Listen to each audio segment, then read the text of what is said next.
இந்தியாவின் அதிக மக்கள் தொகை கொண்ட 4வது பெருநகரம் சென்னை. இந்நகரத்தில் வசிக்கும் எல்லா தரப்பு மக்களுமே எப்போதும் ஏதோ ஒரு வகையில் சந்தோஷத்தையும் துயரத்தையும் மாறி மாறி சுமந்தபடி ஒரு பரபரப்பான பதட்டமான வாழ்வையே மேற்கொள்ளும் நிலையில் உள்ளனர். இந்த மக்கள் கூட்டத்திற்குள் கலந்து செல்லும் ஓர் மனிதர்தான் சலீம்.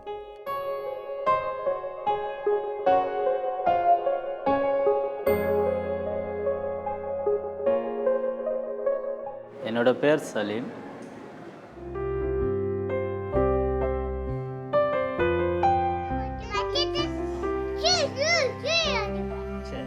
நான் NAPMD சென்ட்ரல் கவர்மெண்ட்டில் ஒர்க் பண்ணிகிட்ருக்கேன். எனக்கு திருமணம் ஆகி 2 அழகான குழந்தைகள் இருக்குது.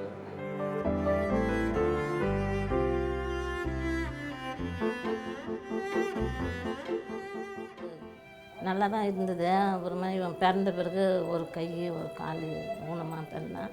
அப்புறமா என்ன பண்ணது, நம்ம பிறந்துச்சு குழந்தை நம்ம இது என்ன பண்ணதுன்னு நான் மனசை இது பண்ணிக்கிட்டேன்.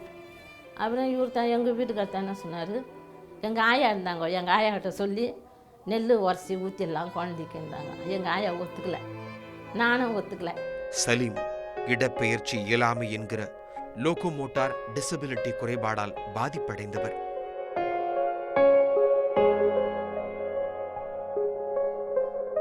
பிறந்ததிலிருந்தே 90% வரை இந்த குறைபாடால் தாக்கப்பட்டவர். 10% மட்டுமே சலீமால் இயல்பான செயல்களை செய்ய முடியும். இவரது உடலில் இடதுகை கழுத்துக்கு மேலான தலைப்பகுதி மட்டுமே இயல்பாக இயங்கும் தன்மை கொண்டது. ஆனாலும் சலீம் எல்லா மனிதர்களைப் போலவே எல்லா நடவடிக்கைகளிலும் ஈடுபடுகிறார். 5வது வரைக்கும் தான் இங்கே படிப்பு. அப்போ நான் செஞ்சேன், சரின்ட்டு இங்கே அழிஞ்சோம் தூக்கிட்டு, இந்த கோவலம் இங்கெல்லாம் எல்லாம் போய் அழிஞ்சோம். இந்த சீட்டு கொடுக்கல, நமக்கு சீட்டு கொடுக்க மாட்டேன்ட்டாங்க. அவதான் சொன்னார் அவங்க அப்பா, அவங்க அத்தை சொன்னார், இப்போ படித்தது போதும் நீ வீட்டிலே இரின்னு சொன்னதுக்கு மருந்து குடிச்சிட்டான். இவர் தன்னை ஒரு இடப்பெயர்ச்சி இயலாமை குறைபாடு உடையவராகவே கருதுவதில்லை.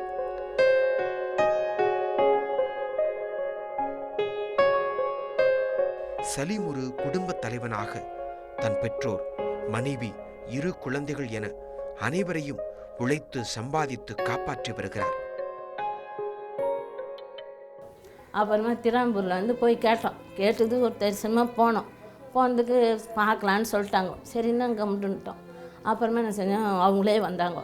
வந்த உடனே சேர்க்கணும், ஹாஸ்டலில் சேர்த்து படிக்க வைக்கணும், இன்றைக்கே சேர்க்கணுன்ட்டு அவங்க சொல்லிட்டு போயிட்டாங்க. சரின்ட்டு நான் செஞ்சேன், கூட்டிகிட்டு போயிட்டு சேர்த்துட்டு வந்தோம்.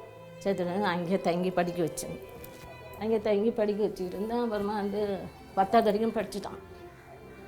அப்புறம் 1 வருஷம் காலேஜ் படித்தான். காலேஜ் படித்தோடனே அதோட என்ன செஞ்சேன், இங்கே வேலை கிடச்சோடனே அதோட எங்கள் வீட்டுக்கு கூட்டிகிட்டு வந்தேன்.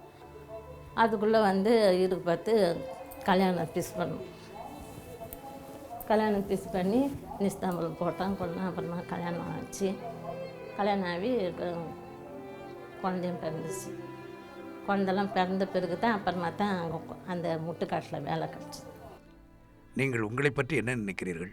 சின்ன வயசுலேருந்து நான் ரொம்ப கஷ்டப்பட்டு ஒரு லெவலுக்கு வரணும்னா ரொம்ப கஷ்டப்பட்டு இந்த ஓரளவுக்கு லெவலுக்கு வந்திருக்கேன். ஏன்னு கேட்டிங்கன்னா, நான் இந்த அளவுக்கு நான் என்னோடய வளர்ச்சி அடைய காரணம் என்னன்னா, சின்ன வயசுலேருந்து இன்னொரு நார்மல் பர்சனோடு நான் ஒரு படி மேலே இருக்கணும்னு நான் அப்போவே நினச்சேன், ஒரு டார்கெட்டு. ஸோ அதனால் எனக்கு இந்த அளவுக்கு ஒரு அச்சீவ்மெண்ட் பண்ணி என்னால் மேலே வர முடியுது. இப்போ நல்லா இருக்கிறவங்க நார்மல் பர்சனோட ஒப்பிட்டு பார்க்கும்போது அவங்க டாலாக இருப்பாங்க, நான் ஷார்ட்டாக இருப்பேன். இதுதான் 2 வித்தியாசம். அவங்க திருமணமாக இருக்கா, எனக்கு திருமணமாக இருக்கா. அவங்க வண்டி ஓட்டுறாங்கன்னா எனக்கு வண்டி இருக்குது, வண்டி ஓட்டுவேன், டிரைவிங் தெரியும். ஸோ அவங்க ஸ்பீடாக போகிறாங்க, நானும் வண்டியில் ஸ்பீடாக போக முடியும். ஸோ அவங்க ஃபேமிலியை கூட்டிகிட்டு எங்கேயோ வெளியே போகிறாங்க, நானும் ஃபேமிலியை கூட்டிட்டு வெளியே எங்கேயும் போக முடியும். அவங்களுக்கு 2 அழகான குழந்தைங்க, எனக்கும் குழந்தைங்க இருக்காங்க. அவங்களுக்கு நல்ல ஜாப் இருக்காங்க, எனக்கும் நல்ல ஜாப் இருக்குது. ஸோ அது மாதிரி பார்த்தீங்கன்னா இதுதான் வித்தியாசம். எனக்கு எந்த ஒரு இதுவும் ஒரு வேறுபாடும் கிடையாது. இந்த ஒரு ஷார்ட்டாக இருக்கிறது தான் ஒரு இது மைனஸ் எனக்கு.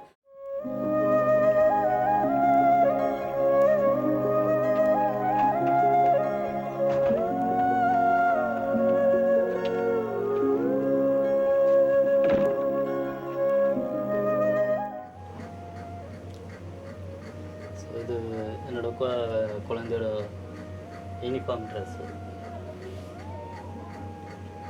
அவங்களுக்கு நானே தான் வந்து அயன் பண்ணி கொடுக்கணும். காலையில் எழுந்த உடனே எல்லாமே நானும் என்னோடய மனைவியை தான் பார்க்குறோம். என் குழந்தை குளிச்சுட்டு கிளம்பிட்டுருக்காங்க என் பொண்ணு. ஸோ அதனால் கொஞ்சம் சீக்கிரம் ஃபாஸ்ட்டாக பண்ண வேண்டியது இருக்குது அயனிங். அதே மாதிரி ஒரு விளையாட்டுத்தனமாக இதுவும் கேட்பாங்க, என்னோடய கை என்ன ஆச்சு, என் கை என்ன ஆச்சு, ஏன் இல்லை, உங்களுக்கு இல்லை, எங்களுக்கெலாம் இருக்குது, எங்களுக்கெலாம் 2 கை இருக்குது, ஏன் உங்களுக்கு இல்லை, ஒரு கையோடு இருக்குது, ஏன் இன்னொரு கை இல்லைன்னுவாங்க. இது வந்து என்னோடய ஃபாதர் கட் பண்ணிட்டாங்க இல்லையா. நான் சின்ன வயசில் பிள்ளையாக இருக்கும்போது இது மாதிரி நான் அடம் பிடிச்சி கொண்டுட்டு இருந்தேன். அதனால் வேண்டி என்னை வந்து என்னோடய ஃபாதர் அந்த கையை வந்து கட் பண்ணிட்டாங்க கத்தியால். ஸோ அதை வேண்டி நான் அவங்கள வந்து பயம்படுத்துறதுக்காக சொல்லுவேன்.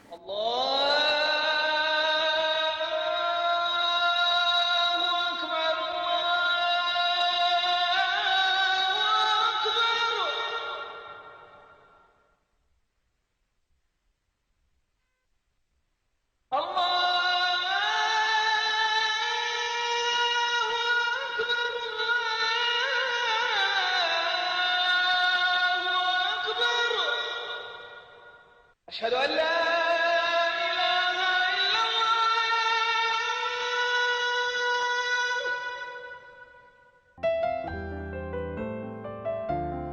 கல்யாணத்துக்கு முன்னாடி இந்த மாதிரி புரோக்கர் வந்து இந்த மாதிரி ஃபோட்டோ எடுத்துகிட்டு வந்தாங்க. இந்த மாதிரி பையன் இருக்காங்க, 2-3 பையன் காட்டினாங்க. காட்டினதில் எனக்கு இவரை பிடிச்சிருந்துச்சுப்பா. எங்களை மோஸ்ட்லி ஃபோட்டோவே காட்ட மாட்டாங்க, இப்படி இருக்கிறதால காட்டி ஆகணும்னு சொல்லி காட்டினாங்க. அம்மா அப்பா என்ன சொன்னாங்க, வேணாம், இந்த மாதிரி ஆள் வேணாம் அப்படின்னு சொல்லி எங்கள் வீட்டில் கொஞ்சம் ப்ராப்ளமாக இருந்துச்சு. அப்புறம் எனக்கு என்னன்னு தோணுச்சுன்னு தெரில, இந்த மாதிரி ஒரு ஆளை கல்யாணம் பண்ணிக்கிட்டால் நல்லாயிருக்கும், இவரை லைஃப் பார்ட்னராக அமைச்சிக்கிட்டா நம்ம லைஃப் நல்லாயிருக்கும், அந்த மாதிரி நான் நினச்சி லைஃப்பை இது பண்ணிக்கிட்டேன். அதுக்கப்புறம் பேரண்ட்ஸ் கிட்ட கன்வின்ஸ் பண்ணுறதுக்குள்ளே அவங்க சத்தம் போட்டாங்க, எதுக்கு இந்த மாதிரி, நாளைக்கு எங்களுக்கு பிரச்சனை வரும், நாளைக்கு 4 பேர் என்ன சொல்லுவாங்க, கல்யாணம் பண்ணி வச்சோம், நாங்கள் தான் பண்ணி வச்சோம், 4 பேர் பார்த்து ஒரு சிரிப்பாங்க, கேலியும் கிண்டலமா, நீ ஹைட்டாக இருக்கே, அவங்க குள்ளமாக இருக்காங்க, போகும்போது உங்களுக்கு தான் வருத்தமாக இருக்கும், இந்த ஜோடி பொருத்தம்லாம் பார்த்தா என்ன சொல்லுவாங்க, உங்களுக்கு தான் மனசில் ஹார்ட்டாக இருக்கும் அப்படின்னு சொல்லிட்டு இருந்தேன்.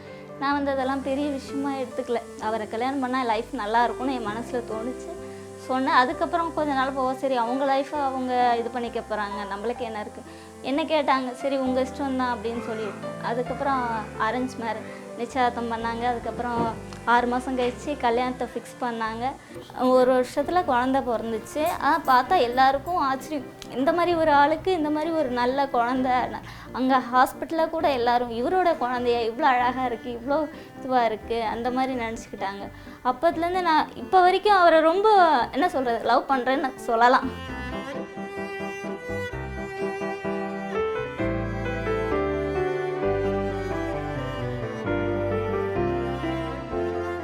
சின்னவன் வந்து அவங்க அப்பா மேலே அவ்வளோ பாசம், அவ்வளோ அஃபெக்ஷனட்.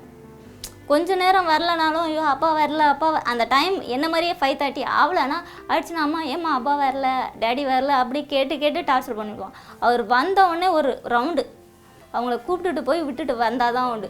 அவன் தூங்கிட்டு இருக்கான்னு சொல்லி இவர் மேலே வந்தனா கூட அவன் தூக்கத்தோடு விட்டு வந்தவொன்னா, என்னை ஏன் ரவுண்டு கூப்பிட்டு போகல, என்னை ஏன் விட்டுட்டு போனீங்க அப்படின்னு சொல்லி திருப்பியும் சட்டையை பிடிச்சிட்டு தரன்னு கையை பிடிச்சிட்டு இழுத்துட்டு போவாங்க. என்னை ரவுண்டு கூப்பிட்டு போயிட்டு வண்டியை விடுங்க அப்படின்னு. ரோடு சரியில்லைன்னு சொன்னால் கூட கேட்கவே மாட்டான், என்ன ரவுண்டு கூப்பிட்டு போங்க அப்படின்னு சொல்லுவோம். அதுக்கப்புறம் என்னன்னா, ரவுண்டு கூப்பிட்டு போய் விட்டுட்டு அவங்களுக்கு கையில் சாக்லேட் ஏதாவது வாங்கி கொடுத்துட்டு அதோட சைலண்ட் ஆகிடுவான். அவர் சொன்னாங்க, பைக் எடுக்கணும், எனக்கு ஆசை, அம்மா அப்பா எடுத்து தர மாட்டேன்றாங்க, நீங்களாவது சொல்லுங்கள் அப்படின்னு. இன்னும் சொல்லப்போனால் என்ன அவங்க அம்மா அப்பா என்ன சொன்னாங்க, ஏதாவது என் பிள்ளைக்கு ஆகிட்டா நீ தான் பொறுப்பு அப்படின்னு சொன்னாங்க. இன்னும் சொல்லப்போனால் எனக்கு தானே அதிகமான ஒரு எஃபெக்ட்டு, அவருக்கு ஏதாவது ஆனால் என் ஃபேமிலி தானே கஷ்டப்படும் அப்படின்னு எனக்கே தெரியும். அப்படி இருந்து சரி அவரோட ஆசை எதுக்கு, அந்த மாதிரி ஒரு வண்டி வாங்கலையே கொள்ளலையே, கஷ்டமாக நடக்க முடியாது அவரால், அதிகமாக எங்கேயும் அதிகமாக உட்காரவும் முடியாது, பேக் பெயின் வந்துடும். அந்த மாதிரி இருக்கும்போது சரி வண்டி வாங்கி கொடுக்கலான்னு சொல்லி லோன் போட்டு என்னுடைய கொஞ்சம் நகையை வச்சு நாங்கள் எடுத்து கொடுத்தேன். அவருக்கு அது ரொம்ப சந்தோஷமாகிடுச்சு. அப்புறமா நாங்கள் ஃபேமிலியோடையே அந்த வண்டியில் நான், என் குழந்த, அவங்க எங்கே போனோம். நேற்று கூட ஃபுல்லாக சிட்டி ஃபுல்லாக ரவுண்ட்ஸ் தான் அடித்தோம். அந்த மாதிரி எல்லாத்தையும் கேஷுவலாக எடுத்துக்கிட்டு நல்லா இருக்கும் 4 பேர். ஆனால் எங்களை பார்த்துட்டு போகிறவங்க அவங்க வண்டி ஆக்சிடென்ட் ஆகும்போது எங்களுக்கு ஒரு பயம். நீங்கள் மாற்றுத்திறனாளியாக இருப்பதை நினைத்து எப்போதாவது வருத்தப்பட்டதுண்டா? அல்லது நான் மட்டும் இப்படி இருக்கிறேனே என உங்கள் உடலை நினைத்து கோபப்பட்டதுண்டா? அல்லது கடவுள் உங்களை வஞ்சித்து விட்டார் என நினைத்ததுண்டா? ஸோ கண்டிப்பாக அந்த ஒரு எனக்குள்ள அந்த ஒரு நெகட்டிவான ஒரு தாட்ஸ் இந்த ஒரு விஷயத்தில் நான் இருக்கேன். ஆனால் மற்ற நேரங்கள்லாம் பார்த்தீங்கன்னா நானும் ஒரு நார்மல் பர்சன் மாதிரி தான் இருக்கணும். அப்படி தான் நான் என்னோடய சமுதாயத்தில் போயிட்டு வந்துட்டு இருப்பேன். இந்த ஒரு இன்னொருத்தவங்க என்ன மாதிரி இன்னொருத்தவங்க முடியாதவங்கள பார்க்கும்போது தான் நான் இப்படி இருக்குன்றது ஒரு நினைப்பே எனக்கு வரும்.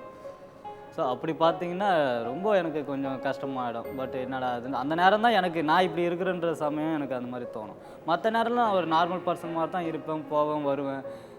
ஸோ அது இப்போ எனக்கு அவ்வளோ தெரியல. நம்மளுக்கு ஒரு இது மாதிரி ஒரு குறைய கொடுத்துட்டான கடவுள்ன்ட்டு ரொம்ப ஃபீல் பண்ணது உண்டு. ஆனால் எனக்கும் ஒரு திருமணம் ஆகி ஒரு நல்ல மனைவி அமைஞ்சிருக்காங்க, நல்ல குழந்தைங்களுக்கு கடவுள் கொடுக்கும்போது எனக்கு ரொம்ப ரொம்ப கடவுளுக்கு ரொம்ப நன்றி செலுத்துகிறேன்.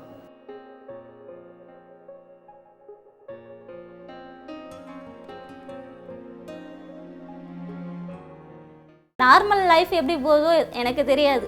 நார்மலால் கல்யாணம் பண்ணிகிட்டு இருக்க லைஃப் எப்படி போகுதுன்னு எனக்கு தெரியாது. பட் ஹேண்டிகேப்பாக கல்யாணம் பண்ணிகிட்டு இருந்த லைஃப் எனக்கு சமத்தியாக போகுது. அவர் ஊனுன்றது மட்டும்தான் ஒரு குறை தவிர மற்ற எந்த குறையும் எங்கள் லைஃப்பில் கிடையாது. கடவுள் அந்த ஒரு எல்லாத்துக்கும் சந்தோஷத்தை கொடுத்துட்டா கடவுளை அப்புறம் மறந்துடுவாங்க இல்லையா? லைஃப்பில் எந்த ஒரு இதுவும் கடவுளை நினைக்க மாட்டாங்க. அதனால் அந்த ஒரு குறை ஏதோ வச்சுருக்காரு போல இருக்குது. மற்றபடி எந்த இதுவும் கிடையாது.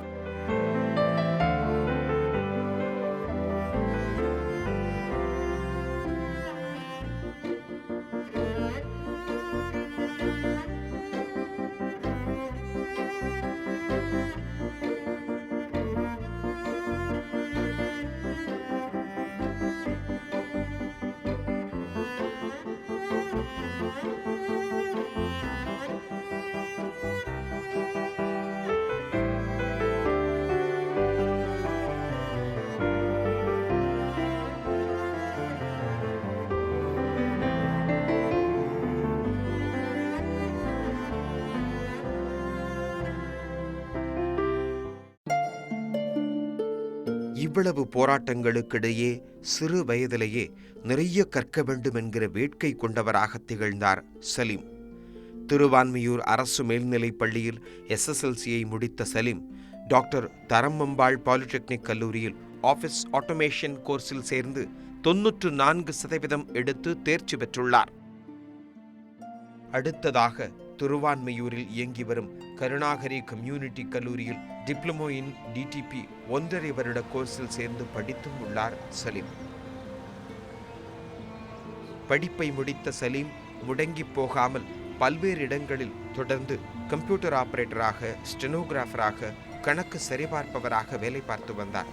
மேலும் சலீம் மாற்றுத்திறனாளிகள், விதவைகள், கைவிடப்பட்ட பெண்கள், ஏழை குழந்தைகளுக்கென நூலகங்களை பராமரிப்பது போன்ற சேவைகளையும் செய்து வந்தார். அதே உற்சாகத்துடன் தற்போது NIE PMDயில் பணியாற்றி வருகிறார் சலீம்.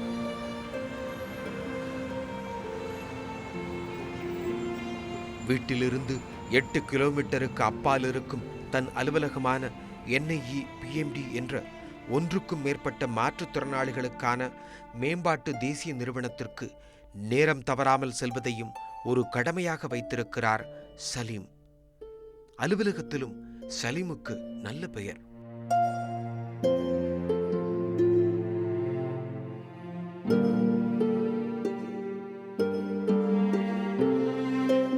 இப்போ பார்த்தீங்கன்னா இது என்னோடய வண்டி ஆச்சு. இது வந்து இப்போ பார்த்தீங்கன்னா இப்போது மற்ற வண்டியோட இதை கம்பேர் பண்ணும்போது ஆக்சிடென்ட் மட்டும் இது லெஃப்ட் ஹேண்ட் சைடு மாற்றிருக்காங்க.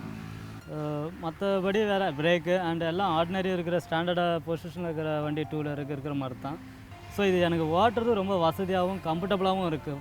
ஓரளவுக்கு நார்மல் ஸ்பீடும் போகுவேன். எவ்வளோ நம்மளுக்கு தேவையான அதுக்கேற்ற மாதிரி எனக்கு ஓட்ட முடியுது. ஒரு 60 இல்லை 70 கிலோமீட்டர் ஸ்பீடாக என்னால் போக முடியுது.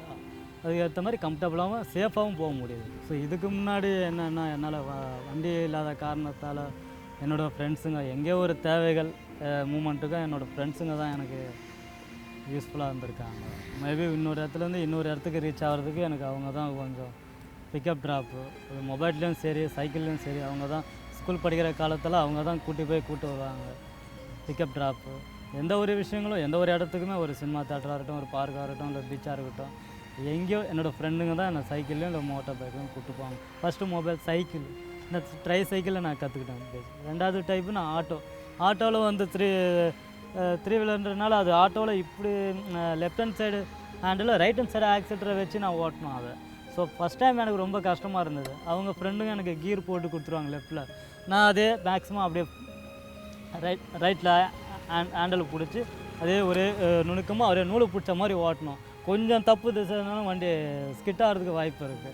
ஸோ அந்த மாதிரி ஒரு ட்ராக்கில் ஜஸ்ட்டு ஒரு 10 அடி, அதுக்கப்புறம் ஒரு 20 அடி, ஒரு 30 அடி, அதுக்கப்புறம் 1 கிலோமீட்டர் போக ஆரம்பித்தேன். அதுக்கப்புறம் 20, 25 கிலோ, 30, அந்த மாதிரி 30 கிலோமீட்டர் மேக்ஸிமம் நான் ஓட்டியிருக்கேன், ஆட்டோவை மூவ் பண்ணியிருக்கேன். ஸோ அதுக்கப்புறம் பிறகு எனக்கு வந்து நான் இப்போ இந்த வண்டி எடுத்திருக்கேன், என்னோடய வண்டி எடுத்து இப்போ வந்து ஆக்சிலேட்டரை மட்டும் லெஃப்ட் ஹேண்ட் சைடில் மாற்றி இப்போ கம்பல்சரி ஓட்டிகிட்ருக்கேன். என்னோடய ஆஃபீஸுக்கும் தேவைகள் எங்கே வேணாலும் இப்போ நான் போவேன் வருவேன். ஸோ ஃப்ரெண்ட்ஸுங்களும் சரி என்னோடய பேரண்ட்ஸுங்களும் யாருமே நான் இப்போ எதிர்பார்க்க வேண்டிய அவசியமே இல்லை. எங்கே போகணும்னு நினைக்கிறோன்னா இந்த வண்டி எடுத்தோமா கொண்டோமா போனோமா ரீச் ஆனோமா வந்தோமா எல்லா இடத்துக்கும் எனக்கு யூஸ்ஃபுல்லாகவும் இருக்குது, கம்ஃபர்டபுளாகவும் இருக்குது, சேஃபாகவும் இருக்குது.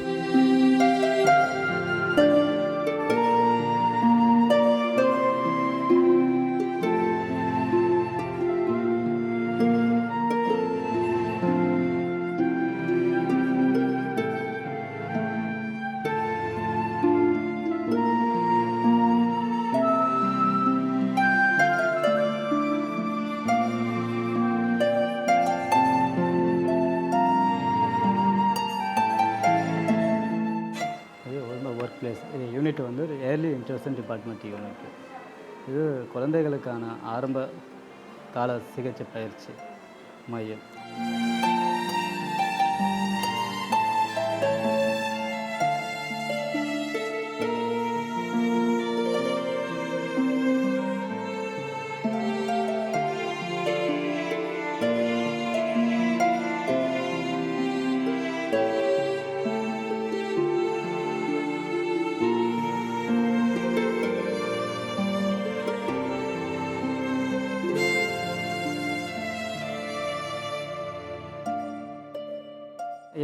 என்னோட வேலை என்னென்னா இது மெடிசன் ட்ரக் இஷ்யூட் பண்ணுறது, ஸ்டாக் மெயின்டெனன்ஸ்.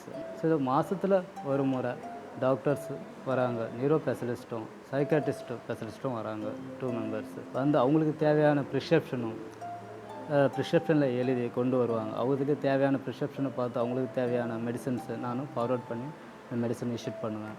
இப்போ பார்த்திங்கன்னா medicine stock maintenance entry note இது எவ்வளோ நம்ம வந்து ஸ்டாக் மெயின்டெனன்ஸ் போதோ அதுக்கேற்ற மாதிரி இங்கே ஸ்டாக்கை என்ட்ரி நான் பண்ணிவிடுவேன். பண்ணிவிட்டு plus new client data plus மானிட்டரில் நான் ரிஜிஸ்ட்ரேஷன் பண்ணிவிடுவேன்.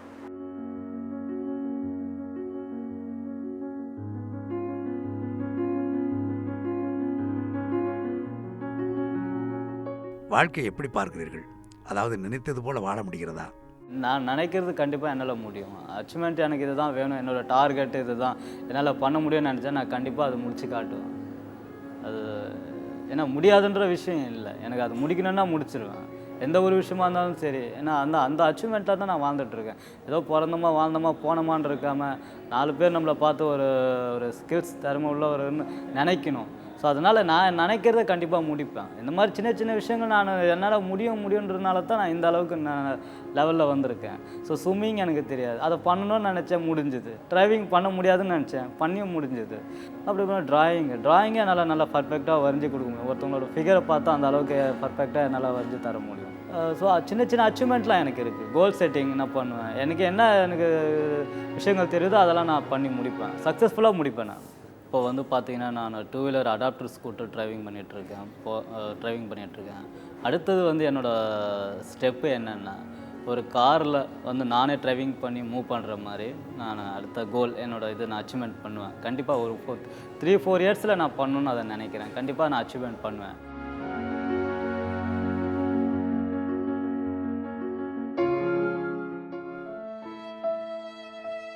இப்போ எனக்கு என் புள்ள பிறந்ததுன்னு நான் வருத்தப்படல. அப்போ பிறந்தப்போ வருத்தப்பட்டது உண்மை. அதுக்கப்புறம் அது வர நான் எனக்கு சந்தோஷம்தான். ஹாஸ்பிட்டல் படித்தான், வேலைக்கு போகிறான். இப்போ அவனுக்கு 2 குழந்தை பிறந்துக்குது. அந்த குழந்தைங்கள பார்க்குறது எனக்கு ரொம்ப சந்தோஷமாக இருக்குது. இப்போது அவனுக்கு நான் எப்படி பண்ணணும்னு நினச்சேன்னா அதெல்லாம் இப்போ என் பேரன் பேத்திகளுக்கு பண்ணுறேன். நீங்களும் யாரும் இந்த மாதிரி ஊனமுற்றவரை கவனிக்காமல் விட்டுறாதீங்க. நல்லா படிக்க வைங்க. அவங்களுக்கு தேவையானது அவங்க என்ன திறமையில் முன்னேறாங்கன்னு பார்த்து அதை செஞ்சு கொடுங்க. அதுங்களும் உங்களுக்கு என்னை காப்பாற்றுற மாதிரி நீங்கள் உங்கள் ஊர்லேயும் காப்பாற்றும். உன் பிள்ளைங்கண்ணா நான் என் பிள்ளைய கவனிக்கலாம்னா அவன் பிள்ளைங்களை கவனித்து இன்றைக்கி ஸ்கூலில் எடுத்துகிட்டு போய் விட்டுட்டு கூட்டின்னு வரானே, அது ஒரு பெரிய விஷயம் இல்லையா? ஒண்டியாகவே போயிட்டு வரான் முட்டுக்காட்டு வரைக்கும். அதோட எந்த ஒரு மேரேஜ்னா கூட அவங்க 2 பேர் தனியாகவே வண்டியில் போகிறாங்க. நான் போகணுன்ற அவசியமே இல்லை. அதுவே எனக்கு ஒரு பெரிய விஷயமா இருக்குது.